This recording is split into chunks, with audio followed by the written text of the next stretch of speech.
ഇന്നലെ പട്ടാപ്പകൽ കരമനയിൽ നിന്നും തട്ടിക്കൊണ്ടുപോയ യുവാവിന്റെ മൃതദേഹം കരമന കൈമനത്തിനടുത്തുള്ള ഒരു ബൈക്ക് ഷോറൂമിന് സമീപത്ത് നിന്ന് പോലീസ് കണ്ടെത്തിയിരുന്നു. കൊഞ്ചിരവിള സ്വദേശി അനന്തു ഗിരീഷിനെയാണ് തട്ടിക്കൊണ്ടുപോയതിന് അടുത്ത ദിവസം കൊല്ലപ്പെട്ട നിലയിൽ കണ്ടെത്തിയത്. തിരുവനന്തപുരം കൊഞ്ചിരവിള സ്വദേശിയായ അനന്തുവിനെ ഇന്നലെ വൈകിട്ടോടെയാണ് കരമനയ്ക്കടുത്ത തളിയിൽ നിന്നും അക്രമി സംഘം കടത്തിക്കൊണ്ടുപോയത്.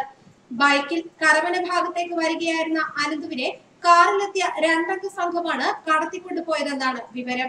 അതേസമയം യുവാവിനെ തട്ടിക്കൊണ്ടുപോയ സംഭവം അന്വേഷിക്കുന്നതിൽ പോലീസിന് വീഴ്ച പറ്റിയിട്ടില്ലെന്ന് തിരുവനന്തപുരം സിറ്റി പോലീസ് കമ്മീഷണർ കോരി സഞ്ജയ് കുമാർ ഗരുഡിൻ പറഞ്ഞു.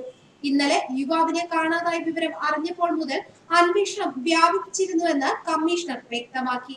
സിറ്റി പോലീസിന്റെ മൂക്കിന് മുന്നിൽ നടന്ന ഈ തട്ടിക്കൊണ്ടുപോകലും കൊലപാതകവും പോലീസ് ഗൗരവമായാണ് എടുത്തിരിക്കുന്നതെന്നും എത്രയും പെട്ടെന്ന് തന്നെ പ്രതികളെ പിടികൂടുമെന്നും അദ്ദേഹം വ്യക്തമാക്കി.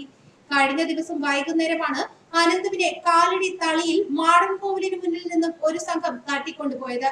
ബൈക്കിൽ വരികയായിരുന്ന അനന്തുവിനെ കാറിൽ വന്ന ഒരു സംഘം തടഞ്ഞു നിർത്തി തട്ടിക്കൊണ്ടുപോകുകയായിരുന്നു. പിന്നീട് സംഭവം സുഹൃത്തുക്കൾ വഴി അറിഞ്ഞ അനന്തുവിന്റെ കുടുംബം കരമന പോലീസിൽ പരാതി നൽകുകയായിരുന്നു. ഇന്നലെ വൈകിട്ട് ഏകദേശം 4 മണിയോടെയാണ് അനന്തുവിനെ തട്ടിക്കൊണ്ടുപോയത്. എന്നാൽ വീട്ടുകാർ രാത്രി 9 മണിയോടെയാണ് കരമന പോലീസിൽ പരാതി നൽകിയത്.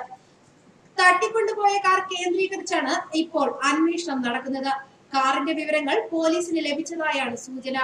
അനന്തു ഗിരീഷിന്റെ മൃതദേഹത്തിൽ മർദ്ദനമേറ്റതിന്റെ പാടുകൾ ഉള്ളതായി പ്രാഥമിക പരിശോധനയിൽ കണ്ടെത്തിയിട്ടുണ്ട്. 2 കൈയിലെയും ഞരമ്പുകൾ മുറിഞ്ഞ നിലയിലാണ്. കരമന കളിയിക്കാവുള്ള ദേശീയപാതയിൽ കൈമരത്തിനടുത്തുള്ള കുറ്റിക്കാട്ടിലാണ് മൃതദേഹം കണ്ടെത്തിയത്. അനന്തുവിന്റെ ഫോണിലേക്ക് ഒരു സുഹൃത്ത് വിളിച്ചതോടെയാണ് ഇയാളെ തട്ടിക്കൊണ്ടുപോയ വിവരം പുറം ലോകം അറിയുന്നത്. ഈ കോളിന് പിന്നാലെ ഫോൺ സ്വിച്ച് ഓഫ് ആയി. പരാതിയുടെ അടിസ്ഥാനത്തിൽ കരമനയിലെ CCTV ക്യാമറകൾ പരിശോധിച്ച പോലീസ് അനന്തുവിനെ തട്ടിക്കൊണ്ടുപോയ കാർ തിരിച്ചറിഞ്ഞിരുന്നു. തമ്പാനൂർ ഭാഗത്തേക്ക് കാർ എത്തിയതായി പോലീസ് കണ്ടെത്തിയിരുന്നു. കാർ കണ്ടെത്താനായി CCTV ദൃശ്യങ്ങൾ കേന്ദ്രീകരിച്ചുള്ള അന്വേഷണം ആരംഭിച്ചു. കഴിഞ്ഞ ദിവസം കൊഞ്ചിരവിളയിൽ നടന്ന ഉത്സവത്തിനിടെ അനന്തുവിന്റെ സുഹൃത്തുക്കളും മറ്റൊരു സംഘവുമായി സംഘർഷമുണ്ടായിരുന്നു.